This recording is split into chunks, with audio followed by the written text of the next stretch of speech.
The Franklin's tale begins with the marriage between the Breton knight Arviragus and Dorigen, who came to be happily married. Their marriage was one of equality, in which neither of the two was a master or a servant. Soon after their marriage, Arviragus was sent away to Britain to work for 2 years.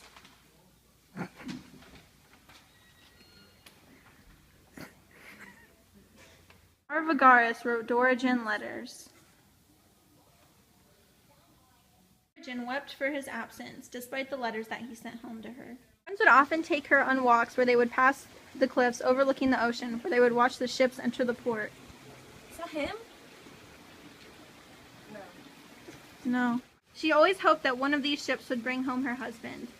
Although her friend's comforting eventually started to work, Dorigen remained distressed by the grisly black rocks visible from the cliffside near the shore. She asked God why he would create these grisly black rocks that were only purpose was to kill people. Why, God? Her friend, seeing how terribly Dorigen feared whatever ship brought her husband home would crash on these rocks and sink, provided farther distractions. One day, her friends organized a party and a dance in a beautiful garden. It was at this dance that Aurelius, a squire, danced in front of Dorigen, who was as fresh and well-dressed as the month of May. His singing and dancing were better than any man's, and he was one of the most handsome men alive. Unbeknownst to Dorigen, Aurelius had been in love with her for 2 years, but had never dared to tell her how he felt. It was during the dancing then that Aurelius addressed Dorigen, wishing that he and not her husband had been sent across the sea, before begging her to have mercy on him and revealing his love. Dorigen responded by sternly rebuking Aurelius, telling him that she would never be an untrue wife and had no intention of cheating on her husband. And then, in play, Dorigen added that she would be Aurelius's love on the day that all the rocks were removed from the coast. Had returned from abroad, and Dorigen was delighted to have him back.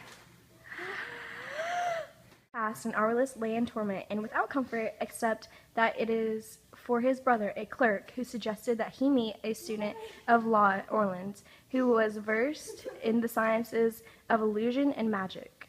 Towards Orleans, he came across a young clerk roaming by himself who greeted him in Latin and claimed to know why they came. And before they went a step further, he told them exactly what they were traveling to achieve. He slept down from his horse and went with this man to his house, where he fed them and showed them wondrous solutions of various kinds. The man evidently agreed to remove the rocks from the coast for £1,000 and promised to pay the man. Stayed at the man's house, they traveled to Brittany, where by illusion the man made it so that for a week or two it would appear that the rocks had vanished. Aurelius, who now knew that there was no obstacle to his deal with Dorigen, said grateful prayers and eventually came to his lady and explained to her in courtly formal terms how he had fulfilled their bargain. She stood astonished and turned white, never thinking that such an occasion could arise, and went home despairing. Out of town, and Dorigen was overcome with grief. She realized that she must forfeit either her body or her reputation. She thought about how many instances in which a faithful wife or a maiden destroyed herself rather than submitting herself to another. Arviragus returned home, and Dorigen told him the truth of what happened. He told her that he would bear the shame of her actions, and that adhering to her promise is the most important thing. He therefore sent her to submit to Aurelius.